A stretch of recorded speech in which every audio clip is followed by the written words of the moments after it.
In front of me here is the Hyper GO, well, they don't actually really have a name for it. It's just the Hyper GO H14MK. It's kind of a pretty slick looking four-wheel drive, brushless, 1/14 scale. Totally not an infraction. Definitely did not steal its looks from the infraction.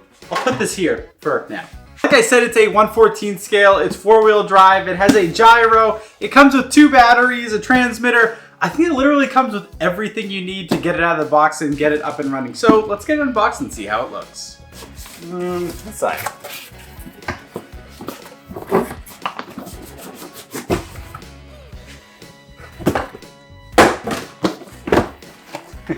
All right, interesting packaging here. So we've got a transmitter, super light and cheap feeling. Probably, not gonna lie, probably one of the worst feeling transmitters I've ever held.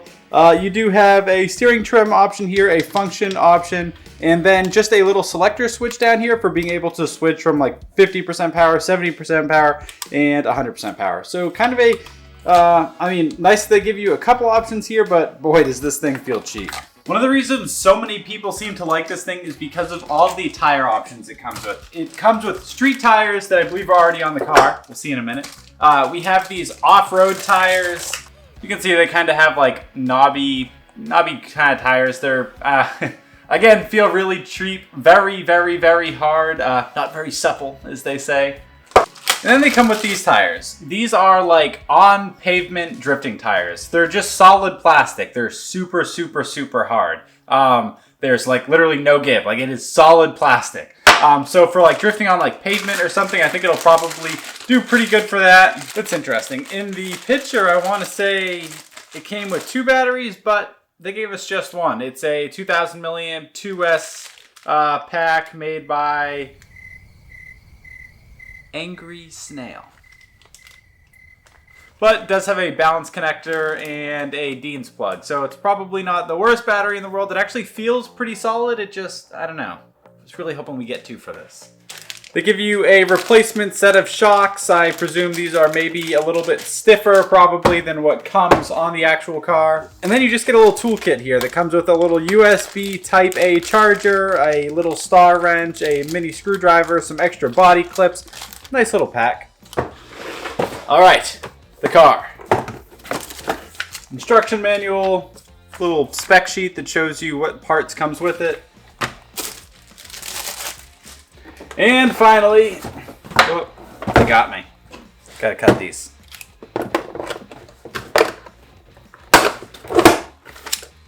And finally, you have the car. Holy crap, this thing is freaking heavy.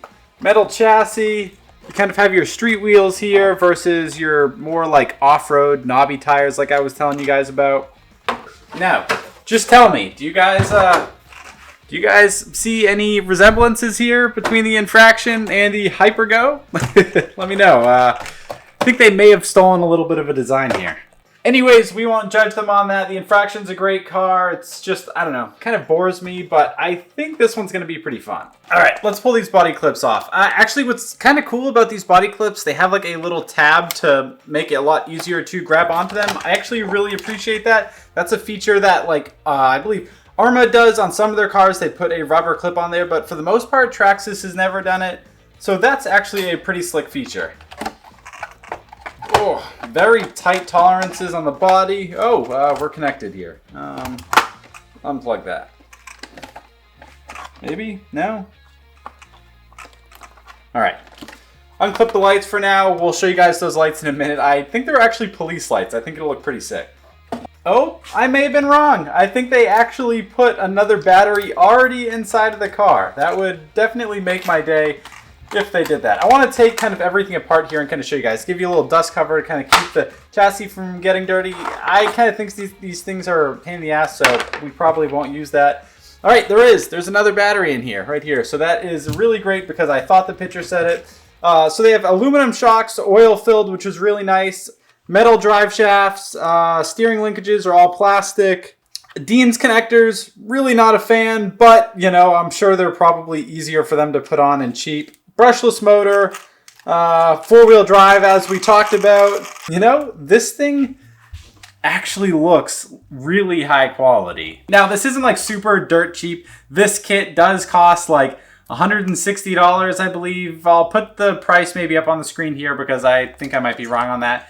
So it's definitely not like cheap, but it's definitely not cheap quality though either. This is all metal drive shafts, 4-wheel drive. This thing looks really high quality. And the fact that they gave you all of these extra tires here, you can literally drive this thing just about anywhere.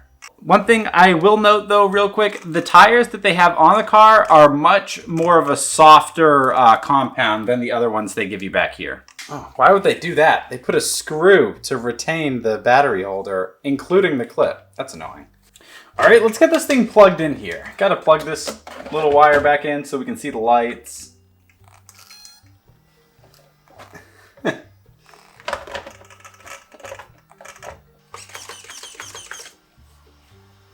Thing sounds like it's about to take off. You can see your police lights here. You got tail lights. You even have like a little light bar across the top here. Definitely, whoa, holy crap. Hyper Go, baby. Oh my god. This thing's got a ton of power. Oh, also double wishbone suspension, front and rear. Like I said, oil-filled shocks. Definitely pretty high quality. Alrighty, let's go try her out. Ooh, nice.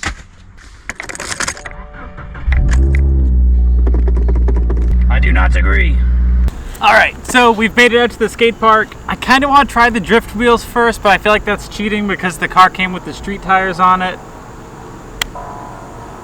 Alright, we'll try the streets out and then we'll do the drift tires.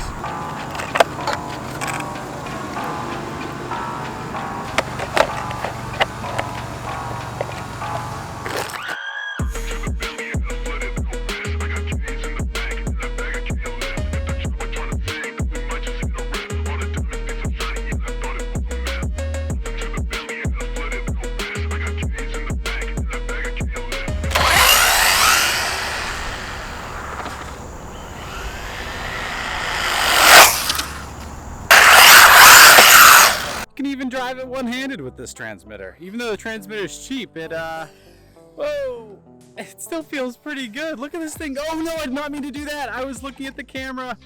Oh, it's good. Oh, how scratched up are we? Nothing too bad. Oh, that was unexpected. Not bad at all. Oh, we went off-road. Okay, I think we gotta try out these drift tires.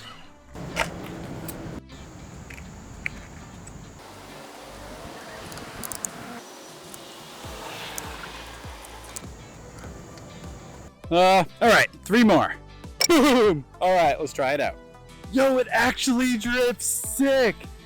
Look at it go. This is incredible.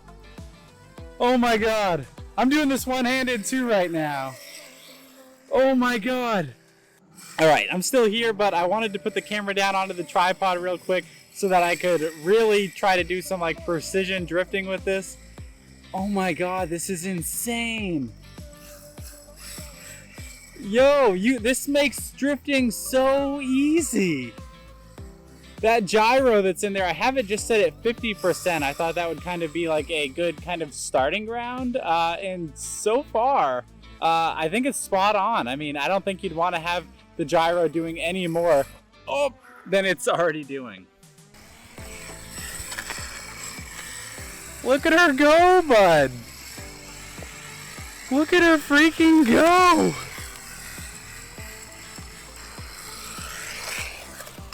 Oh no. Oh, yo. We almost died. Just go back that way, please. Just a little bit. Oop.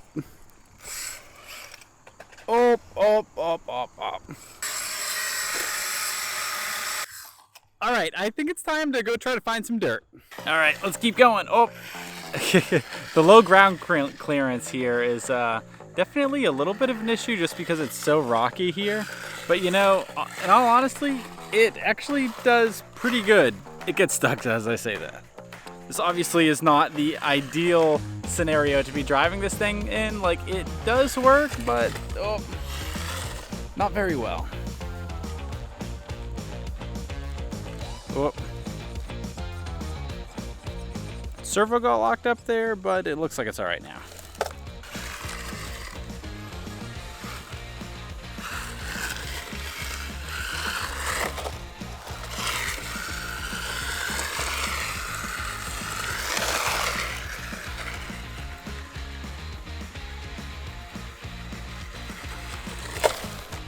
Well, I'm glad I saved the sand for last because, in all honesty, it's not very great in the sand. I've seen a lot of videos online. It looked like it was doing better than this, but not today.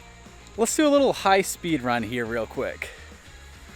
You know, that's probably just about all of the advertised 30 miles an hour, I believe. It might be a little bit under, but, you know, really not that bad. It's actually drifting pretty good with these little wheels on it.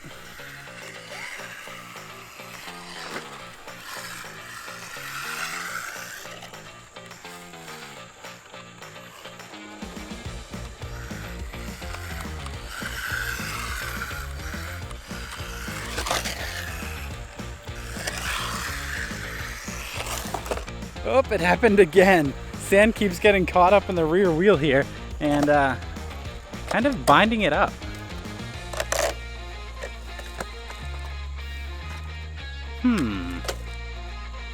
Not too big of an issue.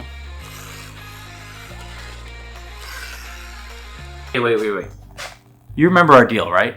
I get to keep buying cool RC cars, and you guys just can't tell my wife about it. If she finds out that this week I bought more RC cars, I'm probably going to have to get a divorce or something. So just remember to keep that between me and you, all right? All right, so the Hyper GO Infraction. I'm just going to call it an infraction because saying H14MK every time I have to refer to this thing is going to get old. So the Hyper GO Infraction, how is it? Pretty freaking sick.